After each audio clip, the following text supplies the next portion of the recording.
Punjabi radio USA ਦੇ ਨਾਲ ਜੁੜੇ ਹੋਏ ਹੋ ਤੁਸੀਂ। ਸਤਿ ਸ੍ਰੀ ਅਕਾਲ। ਮੈਂ ਪ੍ਰਵੀਨ ਸ਼ਰਮਾ ਲੈ ਕੇ ਹਾਜ਼ਰ ਹਾਂ ਪ੍ਰੋਗਰਾਮ ਖਬਰ ਤੇ ਨਜ਼ਰ। ਖਬਰ ਤੇ ਨਜ਼ਰ ਪ੍ਰੋਗਰਾਮ ਦੇ ਵਿੱਚ ਸਾਡੇ ਨਾਲ ਜੁੜਨਗੇ ਪੰਜਾਬ ਤੋਂ ਮਿੰਟੂ ਗੁਰਸਰੀਆ ਜੀ, ਤੇ ਉਹਨਾਂ ਦੇ ਨਾਲ ਕਰਾਂਗੇ ਪੰਜਾਬ ਦੇ ਵਿੱਚ, ਭਾਰਤ ਦੇ ਵਿੱਚ ਤੇ ਸਿਆਸਤ ਦੇ ਵਿੱਚ ਵਾਪਰੀਆਂ, ਸਮਾਜ ਦੇ ਵਿੱਚ ਵਾਪਰੀਆਂ ਅਹਿਮ ਘਟਨਾਵਾਂ ਬਾਰੇ ਚਰਚਾ। ਉਹ ਦੇਣਗੇ ਆਪਾਂ ਨੂੰ ਖਾਸ ਜਾਣਕਾਰੀਆਂ, ਪਰ ਉਸ ਤੋਂ ਪਹਿਲਾਂ ਆਪਾਂ ਨਜ਼ਰ ਮਾਰ ਲੈਂਦੇ ਹਾਂ ਸਾਡੇ ਪ੍ਰੋਗਰਾਮ ਦੇ ਸਪਾਂਸਰਸ ਦੇ ਉੱਤੇ, ਜਿਨ੍ਹਾਂ ਦੇ ਜ਼ਰੀਏ ਇਹ ਪ੍ਰੋਗਰਾਮ ਤੁਹਾਡੇ ਤੱਕ ਪਹੁੰਚਦੇ ਨੇ।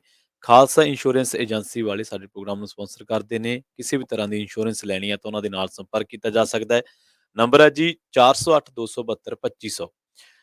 ਟਿਰਕੀਆਨਾ ਇਮੀਗ੍ਰੇਸ਼ਨ ਵਾਲੇ ਲਾਅ ਫਰਮ ਵਾਲੇ, ਜੇ ਟਿਰਕੀਆਨਾ ਕਿਸੇ ਵੀ ਤਰ੍ਹਾਂ ਦੀ ਜਿਹੜੀ ਆ ਇਮੀਗ੍ਰੇਸ਼ਨ ਬਾਬਤ ਕੋਈ ਸਲਾਹ ਕਰਨੀ ਹੈ, ਕੋਈ ਸਵਾਲ ਕਰਨਾ, ਤਾਂ ਉਹਨਾਂ ਦੇ ਨਾਲ ਸੰਪਰਕ ਕੀਤਾ ਜਾ ਸਕਦਾ। ਨੰਬਰ ਹੈ ਜੀ 415-909-0503। Krishan Dhanota Yuba City, Baljinder Singh Nijjar Woodland, Paramjit Kaur Rangi Vacaville, Harnek Singh Pawla Indian cuisine Renton, Gurmeet Singh Dhian Kaur Samra Modesto, Jassi Gill plumbing ਵਾਲੇ, ਧਰਮ ਸਿੰਘ ਬੇਕਸਫੀਲਡ, ਜੀਐਨ ਲਿਊ ਵਾਲੇ ਟਰੱਕ ਵਾਸ਼ ਕਰਦੇ ਨੇ, ਆਇਲ ਚੇਂਜ ਕਰਦੇ ਨੇ, ਬ੍ਰੇਕਾਂ ਦਾ ਕੰਮ ਕਰਦੇ ਨੇ। ਜੇਕਰ ਟਾਇਰ ਵੀ ਬਦਲਨੇ ਤਾਂ ਸੰਪਰਕ ਕਰ ਸਕਦੇ ਹੋ ਨੀਮਾ ਸਹੋਤਾ ਦੇ ਨਾਲ। ਲੋਕੇਸ਼ਨ ਹੈ ਸੈਂਟਾਨੇਲਾ ਦੀ। ਨੰਬਰ ਹੈ ਜੀ 209-277-0110। ਵੈਸਟ ਕੋਸਟ ਟਰੱਕ ਸਕੂਲ ਵਾਲੇ, ਟਰੱਕ ਦੀ ਵਧੀਆ ਸਿਖਲਾਈ ਲੈਣ ਦੇ ਲਈ ਅਜੀਤ ਅਟਵਾਲ ਦੇ ਨਾਲ ਸੰਪਰਕ ਕੀਤਾ ਜਾ ਸਕਦਾ ਹੈ ਜੀ। ਨੰਬਰ ਹੈ 559-800-0590। ਜ਼ੈਂਡਰ ਗਰੁੱਪ ਵਾਲੇ, ਕਿਸੇ ਵੀ ਤਰ੍ਹਾਂ ਦਾ ਘਰ ਖਰੀਦਣਾ ਜਾਂ ਹੈ ਵੇਚਣਾ ਜਾਂ ਲੈਣਾ, ਹੋਮ ਲੋਨ ਤੇ ਇਹਨਾਂ ਦੇ ਨਾਲ ਸੰਪਰਕ ਕੀਤਾ ਜਾ ਸਕਦਾ ਹੈ ਜੀ। ਵਧੀਆ ਤੁਹਾਨੂੰ ਸੇਵਾਵਾਂ ਦੇਣਗੇ। ਨੰਬਰ ਨੋਟ ਕਰ ਸਕਦੇ ਹੋ 855-905-2575। ਮਿੰਟੂ ਗੁਰਸਰੀਆ ਜੀ ਦੇ ਨਾਲ ਜੁੜਦੇ ਹਾਂ। ਮਿੰਟੂ ਜੀ ਸਤਿ ਸ੍ਰੀ ਅਕਾਲ, ਸਵਾਗਤ ਹੈ ਪੰਜਾਬੀ ਰੇਡੀਓ USA ਦੇ ਪ੍ਰੋਗਰਾਮ ਖਬਰ ਤੇ ਨਜ਼ਰ ਦੇ ਵਿੱਚ। ਸ਼ੁਕਰੀਆ ਜੀ, ਸਾਰਿਆਂ ਨੂੰ ਸਤਿ ਸ਼੍ਰੀ ਅਕਾਲ ਜੀ। ਮਿੰਟੂ ਜੀ, ਖਬਰਾਂ ਵੱਲ ਵਧ ਗਏ ਤੇ ਪਹਿਲੀ ਖਬਰ ਬਿਜਲੀ ਤੋਂ ਸ਼ੁਰੂ ਕਰ ਲੈਨੇ ਆਪਾਂ। ਬਿਜਲੀ ਕਰਕੇ ਲੋਕਾਂ ਦੇ ਵਿੱਚ ਤਰਾ ਇਸ ਵੇਲੇ। ਹਾਂਜੀ ਬਿਲਕੁਲ, ਸਾਰੇ ਤੈਨੂੰ ਬਿਜਲੀ ਬਿਜਲੀ ਕਹਿਣ, ਜਦੋਂ ਬਿਜਲੀ ਆਉਂਦੀ ਨਹੀਂ ਬਸ ਇਹੀ ਕਹਿੰਦੇ ਆ ਕਿ ਆ ਜਾ ਜੀ ਆ ਜਾ। ਇਸ ਵੇਲੇ ਚੀਖੋ ਪੁਕਾਰ ਹੀ ਹੈ ਕਿ ਬਿਜਲੀ ਆ ਜਾਵੇ। ਇੱਕ ਤਰ੍ਹਾਂ ਨਾਲ ਇੱਕ ਨਵਾਂ ਕਲੌਕ ਬਣ ਗਿਆ ਉਰੇ ਕਿ 3 ਵਜੇ ਆਈ, 4 ਵਜੇ ਗਈ, 5 ਵਜੇ ਆਈ, 7 ਵਜੇ ਗਈ, 8 ਵਜੇ ਆਈ, 10 ਵਜੇ ਗਈ। ਜੀ ਸੂਈਆਂ ਦੀ ਥਾਂ ਤੇ ਆਈ ਗਈ ਗਈ ਆਈ ਆਈ ਗਈ ਆਈ ਗਈ ਆਹੀ ਚੱਲੀ ਜਾਂਦਾ ਹੈ। ਸੋ ਇਸ ਆਈ ਗਈ ਦੇ ਵਿੱਚ ਜ਼ਿੰਦਗੀ ਜਿਹੜੀ ਆ ਉਹ ਹਫਤਾ ਰਫਤਾ ਘਟਦੀ ਜਾ ਰਹੀ ਹੈ। ਤਾਂ ਖੈਰ 24 ਘੰਟੇ ਵਾਲੀ ਗਰੰਟੀ ਉਹ ਤਾਂ ਇੱਕ ਤਰ੍ਹਾਂ ਨਾਲ ਉੱਤੋਂ ਦੂਆ ਉੱਡ ਗਿਆ ਅਗਲੇ ਪਾਸਿਓਂ ਤੇ ਚੌਕਾ ਰਹਿ ਗਿਆ 4 ਘੰਟੇ ਬਿਜਲੀ। ਜੀ ਤਾਂ ਫਿਰ ਤਰਾਈ ਹੋਣੀ ਆ। ਟੈਂਪਰੇਚਰ ਜਿਹੜਾ ਆ ਦਰਜਾ ਹਾਰਾ ਤੁਰੇ ਕਾਫੀ ਜ਼ਿਆਦਾ, ਹੁਣ 43 ਦੇ ਨੇੜੇ ਸੀ, ਅੱਜ ਮੇਰੇ ਖਿਆਲ ਦੇ ਨਾਲ 44 ਨੂੰ ਪਹੁੰਚ ਗਿਆ ਹੋਏਗਾ। ਬਹੁਤ ਜਲਦੀ ਇਹ 45 ਕ੍ਰਾਸ ਕਰ ਜਾਣਾ ਆਉਣ ਵਾਲੇ 2-3 ਦਿਨ ਦੇ ਵਿੱਚ। ਤਾਂ ਲੋਕ ਤਰਾ ਕਰਨਗੇ। ਮੇਰੇ ਖਿਆਲ ਦੇ ਨਾਲ ਇੱਕ ਕਿਸਾਨ ਜਥੇਬੰਦੀ ਨੇ ਧਰਨਾ ਐਲਾਨ ਦਿੱਤਾ ਔਰ ਮੈਂ ਪਹਿਲਾਂ ਹੀ ਪ੍ਰੈਡਿਕਸ਼ਨ ਕਰੀ ਬੈਠਾ ਕਿ ਇਹਨਾਂ ਦੇ ਖਿਲਾਫ ਅੰਦੋਲਨ ਹੋਏਗਾ, ਬਹੁਤ ਜਲਦੀ ਅੰਦੋਲਨ ਵੇਖਣ ਨੂੰ ਮਿਲੇਗਾ। ਤਾਂ ਇਹ ਜਥੇਬੰਦੀ ਮੇਰੇ ਖਿਆਲ ਦੇ ਨਾਲ ਕਿਸਾਨ ਮਜ਼ਦੂਰ ਸੰਘਰਸ਼ ਕਮੇਟੀ ਜਿਹੜੀ ਹੈ ਉਹ ਇੱਕ ਤਰ੍ਹਾਂ ਨਾਲ ਕਹਿ ਲਓ ਕਿ ਐਲਾਨ ਕਰਕੇ ਮੈਦਾਨ ਚ ਆ ਗਈ ਹੈ ਕਿ ਕੱਲ ਨੂੰ ਅਸੀਂ ਬਿਜਲੀ ਮੰਤਰੀ ਦਾ ਘਰ ਘੇਰਾ। ਇਹਦਾ ਅਰਥ ਇਹੀ ਹੈ ਆਉਣ ਵਾਲੇ ਦਿਨਾਂ ਦੇ ਵਿੱਚ ਇਸ ਮਸਲੇ ਤੇ ਇਹ ਸਰਕਾਰ ਖਾਸੀ ਕਸੂਤੀ ਕਰੇਗੀ। ਦੂਜੀ ਗੱਲ ਜਿਹੜੀ ਰਹੀ ਹੈ ਰਾਜਨੀਤੀ ਦੀ, ਦੇਖੋ ਅਮਰਿੰਦਰ ਸਿੰਘ ਨੇ ਕਿਹਾ ਕਿ ਝੋਨੇ ਦੇ ਸੀਜ਼ਨ ਤੋਂ ਪਹਿਲਾਂ ਹੀ ਬਿਜਲੀ ਦੀ ਸਥਿਤੀ ਚਿੰਤਾਜਨਕ ਹੈ। ਵੈਸੇ ਇਹਨਾਂ ਨੂੰ ਯਾਦ ਕਰਨਾ ਚਾਹੀਦਾ ਤੁਹਾਡੇ ਦੌਰ ਦੇ ਵਿੱਚ, ਕਾਂਗਰਸ ਦੇ ਰਾਜ ਦੇ ਵਿੱਚ ਤਾਂ ਜਿਹੜਾ ਕੰਮ ਸੀਗਾ ਉਹ ਝੋਨੇ ਦੇ ਸੀਜ਼ਨ ਲੰਘਣ ਤੋਂ ਬਾਅਦ ਹੀ ਖਰਾਬ ਹੋ ਗਿਆ ਸੀ। ਤੁਸੀਂ ਤੇ ਨਾ ਹੀ ਬੋਲੋ ਤੇ ਚੰਗਾ ਜੀ। ਛੱਜ ਤੇ ਬੋਲੇ ਛਾਨਣੀ ਨੇ ਕੀ ਬੋਲਣਾ ਜਿਹਨੇ 36 ਸ਼ੇਕ ਆਪਣੇ ਚ ਕਰਵਾਏ ਹੋਏ ਨੇ। ਉਹੀ ਗੱਲ ਨਵਜੋਤ ਸਿੰਘ ਸਿੱਧੂ ਦੀ ਆ। ਨਵਜੋਤ ਸਿੰਘ ਸਿੱਧੂ ਵੀ ਕਹਿੰਦਾ ਇੱਕ ਮੌਕਾ ਆਪ ਨੂੰ ਬਿਜਲੀ, ਨਾ ਦਿਨ ਨੂੰ ਨਾ ਰਾਤ ਨੂੰ। ਸਹੀ ਹੈ, ਸੱਚ ਆ। ਪਰ ਤੈਨੂੰ ਬਿਜਲੀ ਮੰਤਰੀ ਬਣਾਉਂਦੇ ਸੀ ਭਾਈ, ਤੂੰ ਨਹੀਂ ਬਣਿਆ ਜੀ। ਔਰ ਤੁਹਾਡੀ ਸਰਕਾਰ ਦੇ ਵਿੱਚ ਮੈਂ ਅੱਗੇ ਵੀ ਕਿਹਾ ਹੋਇਆ ਕਿ ਸਿੱਧੂ ਸਾਹਿਬ ਜਦੋਂ ਤੁਸੀਂ ਫੈਕਟ ਤੇ ਫਿਗਰ ਇੱਥੋਂ ਸਾਡੇ ਵਰਗਿਆਂ ਦੀਆਂ ਖਬਰਾਂ ਚੋਂ ਚੱਕਨੇ ਹੋ, ਮੀਡੀਆ ਦੀਆਂ ਖਬਰਾਂ ਚੋਂ ਚੱਕਨੇ ਹੋ, ਤੇ ਇਹ ਵੀ ਨਾਲ ਚੱਕਿਆ ਕਰੋ ਨਾ ਕਿ ਤੁਹਾਡੇ ਰਾਜ ਦੇ ਵਿੱਚ ਇੱਕ ਸਿੰਗਲ ਯੂਨਿਟ ਦਾ ਵੀ ਕੋਈ ਇਜ਼ਾਫਾ ਨਹੀਂ ਹੋਇਆ ਪ੍ਰੋਡਕਸ਼ਨ। ਸੋ ਸਾਰੇ ਇੱਕੋ ਜਿਹੇ ਆ। ਹੁਣ ਇਹ ਆ ਗਏ ਨੇ ਹਾਲ ਦੀ ਘੜੀ, ਇਹ ਵੀ ਉਹਨਾਂ ਦੀ ਕੈਟਾਗਰੀ ਚ ਨੇ ਅੱਜ ਦੀ ਤਰੀਕ ਦੇ ਵਿੱਚ ਜੀ। ਅਕਾਲੀਆਂ ਨੇ ਸੈਕੰਡ ਪਾਰੀ ਦੇ ਵਿੱਚ ਕੁਝ ਹੱਦ ਤੱਕ ਬਿਜਲੀ ਨੂੰ ਸੰਭਾਲ ਲਿਆ ਸੀ, ਇਹਦੇ ਚ ਕੋਈ ਸ਼ੱਕ ਨਹੀਂ, ਕੋਈ ਦੋ ਰਾਏ ਨਹੀਂ। ਕੋਈ ਅਕਾਲੀਆਂ ਦਾ ਲੋਚਕ ਹੋਵੇ, ਸਮਰਥਕ ਹੋਵੇ, ਉਹਨਾਂ ਨੇ ਆ ਕੇ ਦੂਸਰੀ ਪਾਰੀ ਦੇ ਵਿੱਚ ਬਿਜਲੀ ਨੂੰ ਸੰਭਾਲ ਲਿਆ ਸੀ। ਪਹਿਲੀ ਜੋ ਵੀ ਡਾਵਾਡੋਲ ਰਹੇ ਸਨ, ਪਰੰਤੂ ਜਿਹੜੇ ਨਿੱਜੀ ਥਰਮਲਾਂ ਦਾ ਰੌਲਾ ਪੈਂਦਾ, ਉਹ ਨਿੱਜੀ ਥਰਮਲ ਅੱਜ ਵੀ ਜੇ ਵੇਖੀਏ ਤੇ ਖਰਾਬ ਕਰ ਰਹੇ ਨੇ, ਖੱਜਲ ਕਰ ਰਹੇ ਨੇ। ਉਹ ਅਕਾਲੀਆਂ ਦੀ ਸਰਕਾਰ 'ਚ ਕਿਵੇਂ ਚੱਲੀ ਗਿਆ, ਇੱਕ ਬਹੁਤ ਵੱਡੀ ਵਜ਼ਾਰਤ ਹੈ। ਹੁਣ ਜਿਹੜੀਆਂ ਸਰਕਾਰਾਂ ਬਦਲੀਆਂ ਉਹਦੇ 'ਚ ਪਿਛਲੀ ਵਾਰੀ ਵੀ ਐ ਹੋਇਆ, ਐਤਕੀ ਵੀ ਆ ਤਲਵੰਡੀ ਸਾਬੋ ਵਾਲਾ ਜਵਾਬ ਦੇ ਗਿਆ, ਜਿਹਦੇ ਕਰਕੇ ਇਧਰਲੇ ਪਾਸੇ ਬਠਿੰਡੇ ਤੋਂ ਲੈ ਕੇ ਅਬੋਹਰ ਤੱਕ ਸਾਰਾ ਜਿਹੜਾ ਨੁਕਸਾਨ। ਜੀ ਇਸੇ ਤਰ੍ਹਾਂ ਕੁਝ ਹੋਰ ਥਰਮਲ ਆ ਜਿਹੜੇ ਕੋਲੇ ਦੀ ਕਿੱਲਤ ਕਰਕੇ ਜਾਂ ਕੋਈ ਟੈਕਨੀਕਲ ਜੋ ਫਾਲਟ ਹੁੰਦਾ ਉਹਦੇ ਕਰਕੇ ਆਪਣੇ ਯੂਨਿਟ ਬੰਦ ਕਰਕੇ ਬੈਠੇ ਆ, ਤਾਂ ਨੁਕਸਾਨ ਜਿਹੜਾ ਉਤਪਾਦਨ 'ਚ ਹੋਏਗਾ ਫਿਰ ਘੱਟ 'ਚ ਪੂਰਾ ਹੋਣਾ ਹੈ। ਇਸ ਟਾਈਮ ਸਾਡਾ ਜਿਹੜਾ ਕਹਿ ਲਈਏ ਕਿ ਡਿਮਾਂਡ ਦਾ ਫਿਗਰ ਆ ਤੇ ਜੋ ਸਾਡੇ ਕੋਲ ਉਪਲਬਧ ਹੈ ਉਹਦੇ ਵਿੱਚ 2000-2500 ਮੈਗਾਵਾਟ ਦਾ ਫਰਕ ਆ। ਉਹ ਫਰਕ ਕਿਵੇਂ ਪੂਰਾ ਆ ਜਾਊਗਾ? ਉਹ ਫਰਕ ਪੂਰਾ ਜਾਏਗਾ ਕੱਟ ਲਾ ਕੇ। ਸੋ ਕੱਟ ਜਿਹੜੇ ਆ ਉਹ ਵੱਟ ਕੱਢਦੇ ਆ।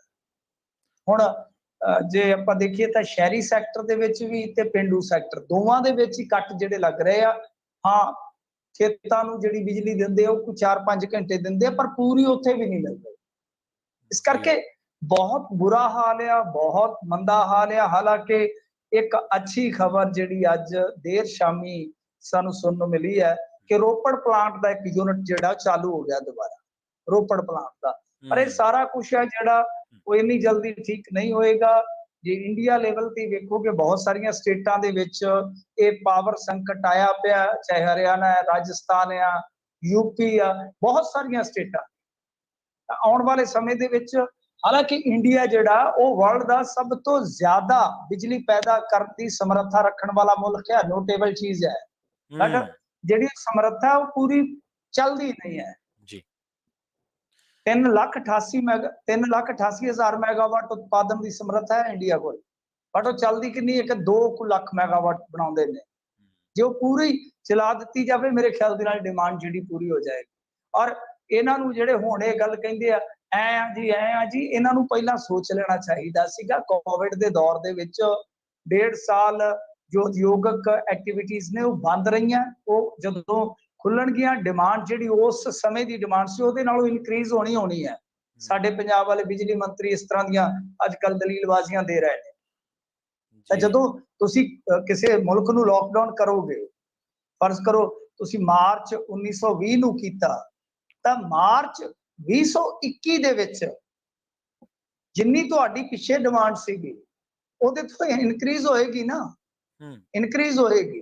ਕਿਉਂਕਿ ਇੱਕ ਤਾਂ ਬ੍ਰੇਕ ਤੋਂ ਬਾਅਦ ਉਦਯੋਗਿਕ ਇਕਾਈਆਂ ਸ਼ੁਰੂ ਹੋਣਗੀਆਂ, ਔਰ ਦੂਜੀ ਗੱਲ ਕਿ ਉਨੀ ਤਾਂ ਸੀਗੀ ਜੀ, ਤੇ ਜੇ 22 ਦੇ ਵਿੱਚ ਜਾਓਗੇ ਉਹ ਵਧੇਗੀ। ਸੋ ਗੱਲ ਇਹ ਆ ਕਿ ਹੁਣ ਜੋ ਮਰਜ਼ੀ ਕਹੀ ਜਾਣ, ਪੰਜਾਬ ਸਰਕਾਰ ਜਿਹੜੀ ਹੈ ਉਹ ਇਸ ਸੰਕਟ ਦੇ ਵਿੱਚ ਬਹੁਤ ਬੁਰੀ ਤਰ੍ਹਾਂ ਘਿਰ ਗਈ ਹੈ। ਕਿਉਂਕਿ ਹੁਣ ਕਣਕ ਵੱਢੀ ਗਈ ਆ, ਤੂੜੀ ਤੰਦ ਸਾਂਭੀ ਗਈ ਆ, ਨਰਮੇ ਦੀ ਬਿਜਾਈ ਸ਼ੁਰੂ ਹੋ ਗਈ। ਇਸ ਤੋਂ ਬਾਅਦ ਬੀਜੀ ਜਾਏਗੀ ਪਨੀਰੀ, ਤੇ ਪਨੀਰੀ ਤੋਂ ਬਾਅਦ ਫੇਰ ਚੱਲੂਗਾ ਝੋਨੇ ਦਾ ਕੰਮ। ਜੇ ਉਦੋਂ ਤੱਕ ਪਛਵਾੜਾ ਖਾਨ ਨਾ ਚੱਲੀ ਤਾਂ ਇਹਨਾਂ ਦਾ ਜਲੂਸ ਬਹੁਤ ਬੁਰਾ ਨਿਕਲੇਗਾ। ਇਹ ਸੋਚ ਕੇ ਚੱਲਣ, ਸਮਝ ਕੇ ਚੱਲਣ। ਅੱਛਾ ਮਿੰਟੂ ਜੀ, ਵਿਧਾਨ ਸਭਾ ਦੇ ਵਿੱਚ ਜਿਹੜੀ ਭਰਤੀ ਹੋਈ ਸੀ ਉਹਦੇ ਤੇ ਕਾਫੀ ਰੌਲਾ ਪਿਆ। ਉਹਦੇ ਤੇ ਰੌਲਾ ਇਹਨਾਂ ਨੇ ਜੋ ਦਾਅਵੇ ਕੀਤੇ ਨੇ ਕਿ ਇਹਨਾਂ ਦੇ ਰਿਸ਼ਤੇਦਾਰ ਜਿਹੜੇ ਆ ਉਹ ਇਹਨਾਂ ਨੇ ਰੱਖੇ ਆ, ਭਰਤੀ ਕੀਤੇ ਆ। ਖਾਸ ਤੌਰ ਤੇ ਉਹਦਾ ਜ਼ਿਕਰ ਆਉਂਦਾ ਜਦੋਂ ਭਰਤੀ ਦਾ ਤੇ ਵਿੱਚ ਸਪੀਕਰ ਦਾ ਰੋਲ ਆਉਂਦਾ, ਡਿਪਟੀ ਸਪੀਕਰ ਦਾ ਰੋਲ ਆਉਂਦਾ ਕਥਿਤ ਤੌਰ ਤੇ ਕਿ ਇਹਨਾਂ ਦੀ ਸਿਫਾਰਿਸ਼ ਤੇ ਭਰਤੀਆਂ ਕੀਤੀਆਂ ਗਈਆਂ। ਕੁਝ ਹੋਰ ਮੰਤਰੀਆਂ ਦੇ ਨਾਮ ਆਉਂਦੇ ਆ, ਕੋਈ ਭਰਾ ਨੂੰ ਰਖਾ ਗਿਆ, ਕੋਈ ਭਤੀਜੇ ਨੂੰ ਰਖਾ ਗਿਆ, ਇਸ ਤਰ੍ਹਾਂ ਕਰਕੇ ਮਤਲਬ ਕਿ ਸਾਰੇ ਜਿਹੜੇ ਆ ਇੱਕ ਤਰ੍ਹਾਂ ਨਾਲ ਇਲਜ਼ਾਮ ਜਾਂ ਦੋਸ਼ ਜਿਹੜੇ ਆ ਉਹ ਲੱਗਦੇ ਪਏ। ਤਾਂ ਇਹਦੇ ਤੇ ਹੁਣ ਸਫਾਈ ਆਈ ਆ ਸਪੀਕਰ ਦੀ, ਉਹ ਸਾਬਕਾ ਦੀ। ਮੌਜੂਦਾ ਸਪੀਕਰ ਤਾਂ ਕਹਿੰਦਾ ਕਿ ਕੋਕੇ ਜੜਾਂਗੇ, ਤਾਂ ਜਿਹੜਾ ਸਾਬਕਾ ਸਪੀਕਰ ਆ ਉਹ ਕਹਿੰਦਾ ਕਿ ਨਹੀਂ ਐਸਾ ਕੁਛ ਨਹੀਂ ਹੈ, ਇਹ ਅੱਗੇ ਵੀ ਦੋਸ਼ ਲੱਗੇ ਸਨ, ਅਸੀਂ ਆਪਣੀ ਸਫਾਈ ਦਿੱਤੀ ਆ। ਐਸੀਆਂ ਗੱਲਾਂ ਮਤਲਬ ਕਿ ਉਹਨਾਂ ਨੇ ਕਹੀਆਂ ਨੇ ਆਪਣੀ ਸਫਾਈ ਦੇ ਵਿੱਚ। ਹਾਲਾਂਕਿ ਜਿਹੜੇ ਡਿਪਟੀ ਸਪੀਕਰ ਰਹੇ ਨੇ ਅਜੈਬ ਸਿੰਘ ਭੱਟੀ, ਸਾਬਕਾ ਵਿਧਾਇਕ, ਉਹਨਾਂ ਨੇ ਕਿਹਾ ਕਿ ਸਭ ਕੁਝ ਪਾਰਦਰਸ਼ਤਾ ਦੇ ਨਾਲ ਹੋਇਆ। ਪਰ ਜੇ ਉਹ ਲਿਸਟ ਨੂੰ ਖੰਗਾਲੀਏ, ਜੋ ਉਸ ਲਿਸਟ ਦੇ ਵਿੱਚ ਸੱਚਾਈ ਹੈ ਜਿਹੜੀ ਹਰਜੋਤ ਬੈਂਸ ਹੋਰਾਂ ਨੇ ਉਸ ਵੇਲੇ ਕੱਢ ਕੇ ਲਿਆਂਦੀ ਸੀਗੀ ਜਦ ਉਹ ਨਾ ਐਮਐਲਏ ਸਨ ਤੇ ਨਾ ਮੰਤਰੀ ਸੀਗੇ, ਤਾਂ ਇੱਕ ਸਧਾਰਨ ਕਾਰਕੁਨ ਸਨ ਉਸ ਟਾਈਮ ਆਮ ਆਦਮੀ ਪਾਰਟੀ ਦੇ, ਤਾਂ ਉਹਨਾਂ ਨੇ ਜਿਹੜੀ ਲਿਸਟ ਕੱਢ ਕੇ ਲਿਆਂਦੀ ਸੀ ਆਰਟੀਆਈ ਦੇ ਜ਼ਰੀਏ, ਉਹਦੇ ਵਿੱਚ ਨਾ ਸਿਰਫ 164 ਭਰਤੀਆਂ ਦਾ ਜ਼ਿਕਰ ਹੈ। ਇਹ ਅਖਬਾਰ ਦੀ ਰਿਪੋਰਟ ਹੈ, ਹੋ ਸਕਦਾ 64 ਹੋਣ ਕੱਲੀਆਂ, ਕਿਉਂਕਿ ਇਹ ਵੀ ਇੱਕ ਪੁਰਾਣੇ ਫਿਗਰ ਦਾ ਮਿਲਾਨ ਦਾ ਮਸਲਾ ਬਣ ਜਾਏਗਾ। ਤਾਂ ਉਹ ਜਿਹੜੀਆਂ ਭਰਤੀਆਂ ਨੇ, ਚਾਹੇ 64 ਨੇ ਚਾਹੇ 164 ਹੈ, ਕਿਉਂਕਿ ਮੈਂ ਥੋੜਾ ਕਨਫਿਊਜ਼ ਹੈ, ਕੁਝ ਰਿਪੋਰਟਾਂ 64 ਕਹਿ ਰਹੀਆਂ, ਕੁਝ 164 ਕਹਿ ਰਹੀਆਂ ਨੇ। ਬਹਿਰਹਾਲ ਗੱਲ ਇਹ ਹੈ ਕਿ ਜੇ ਉਹ ਲਿਸਟ ਪੜ੍ਹੀਏ, ਕੋਈ ਭਤੀਜੀ ਆ, ਕੋਈ ਭਤੀਜਾ ਆ, ਕੋਈ ਡਰਾਈਵਰ ਦਾ ਮੁੰਡਾ ਹੈ, ਕੋਈ ਦੋਸਤ ਦਾ ਮੁੰਡਾ ਹੈ, ਔਰ ਹੱਦ ਦੀ ਗੱਲ ਇਹ ਆ ਕਿ ਕੋਈ ਹਿਮਾਚਲ ਤੋਂ ਵੀ ਹੈ ਤੇ ਕੋਈ ਕੈਂਥਲ ਤੋਂ, ਹਰਿਆਣੇ ਤੋਂ ਵੀ ਹੈ। ਤੇ ਇਹਨਾਂ ਨੇ ਕਿਹਾ ਕਿ ਅਸੀਂ ਜਾਂਚ ਪੜਤਾਲ ਕਰਵਾਵਾਂਗੇ, ਉਹ ਕਹਿੰਦੇ ਕਿ ਕਰਵਾ ਲਓ।